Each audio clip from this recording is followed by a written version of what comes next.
In this episode, we're going to be talking about the best alternatives to Airbnb, so stay tuned. Vacation Rental Machine helps hosts just like you learn how to start, grow, and scale your short-term rental business. This show is all about creating systems that help you automate your business, giving you more time and money freedom. If you're ready to start living the vacation rental life, then subscribe to this podcast today. Come and join us on our Facebook group, The Host Nation, where we'll be talking about starting, automating, and scaling a short-term rental business. Now, on to the show.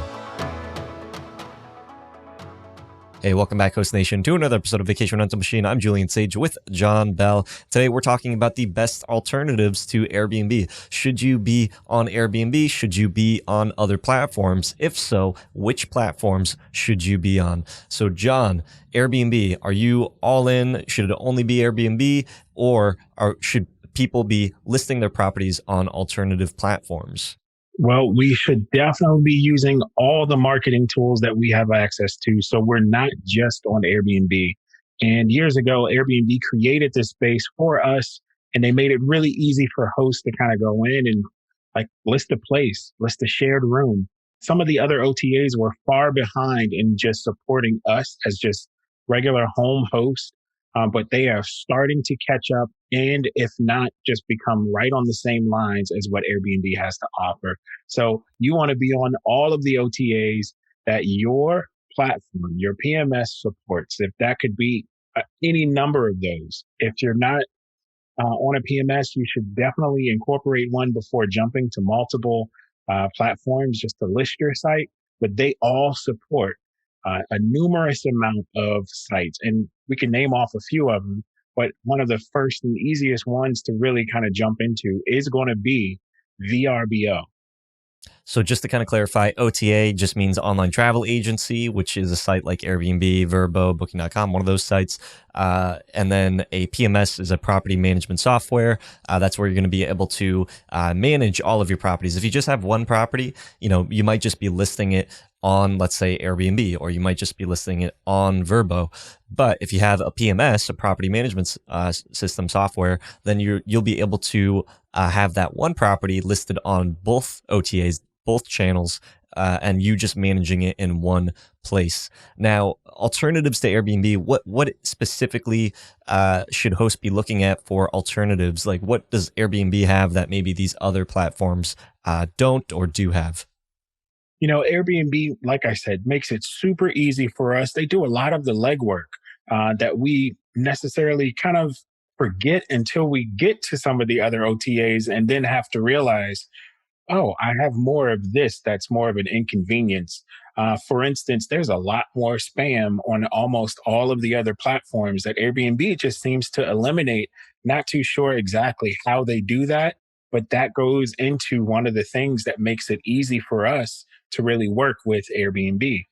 On the other side, Airbnb collects all the payouts and things, and we don't have to attach another card processor or anything like that, like you have to do with some of the other platforms. So like when you go to Booking.com or when you go to Vrbo, you have to have a credit card processor, and more than likely it's going to be Stripe, which means that you might, depending on your number of units that you have, you might get paid out very quickly for a reservation that you might have months down the road. And you need to kind of make sure that you're able to manage and not spend that money just in case the guest decides to cancel outside of your cancellation period, and they're liable for a full refund and you just went ahead and spent the funds. So there is an advantage of going to other platforms just like that because you can get the money a little bit quicker, but you do have to be a little more professional in managing it.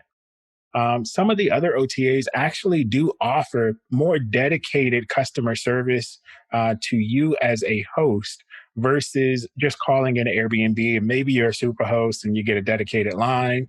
That's really the extent of Airbnb. But on the VRBO side and even on the Booking.com side, you're dedicated to a person that actually will walk with you and figure out, hey, I got this issue here.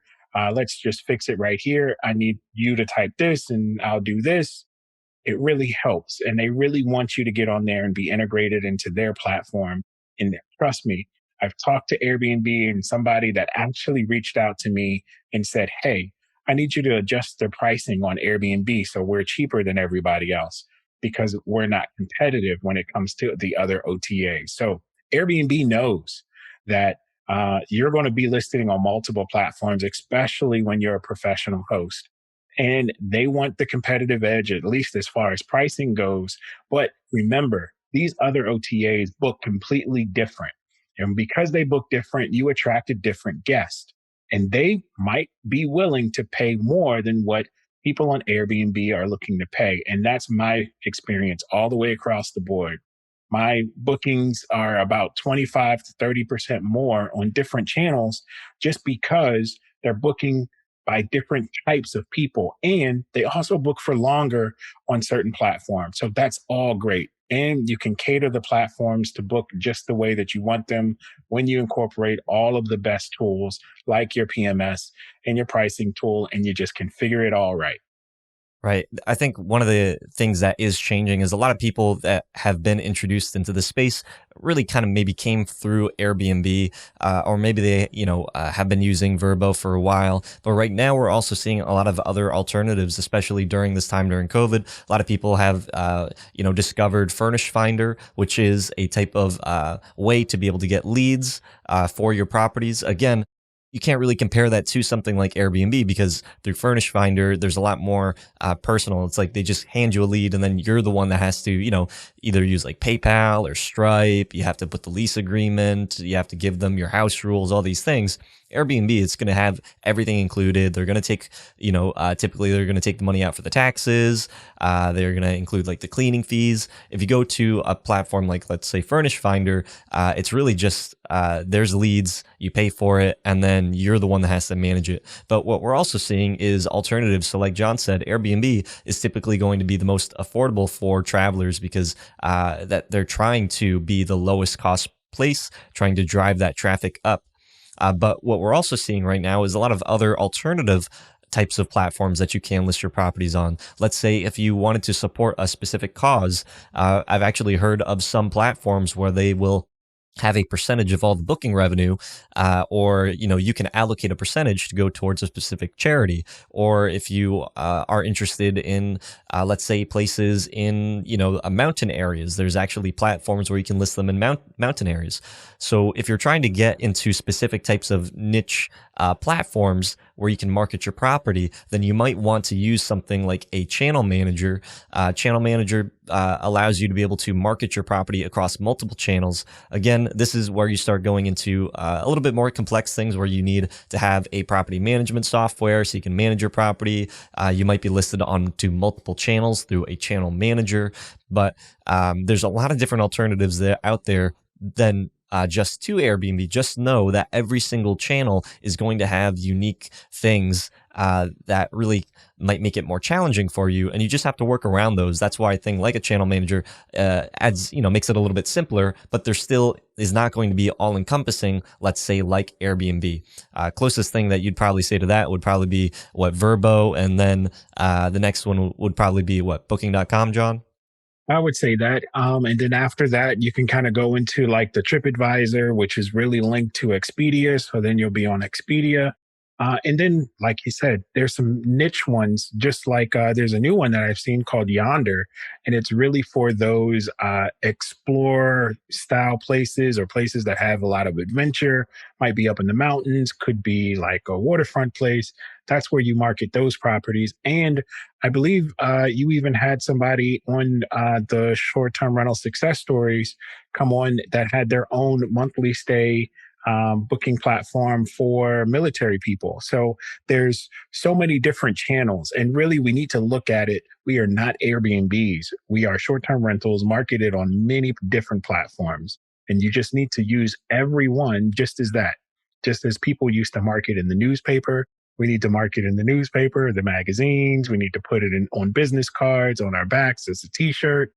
That's exactly how we need to treat all of these OTAs. We are not liable to stick to any one specifically.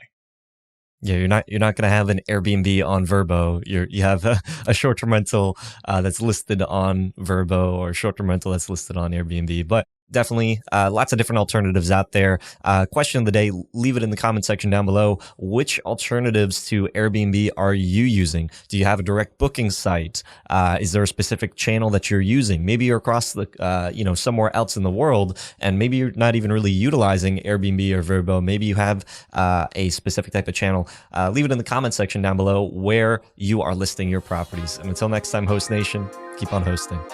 If you'd like John and I to answer your guys' questions, then be sure to go to the Host Nation Facebook group and use hashtag AskVRM. Hope you hosts found value in this episode. If you did, please go on over to iTunes and leave us a review, as that would greatly support the show. If you'd like to connect with John, the community, and I, then go on over to our Facebook group, The Host Nation. Talk to you hosts in the next episode. Keep on hosting.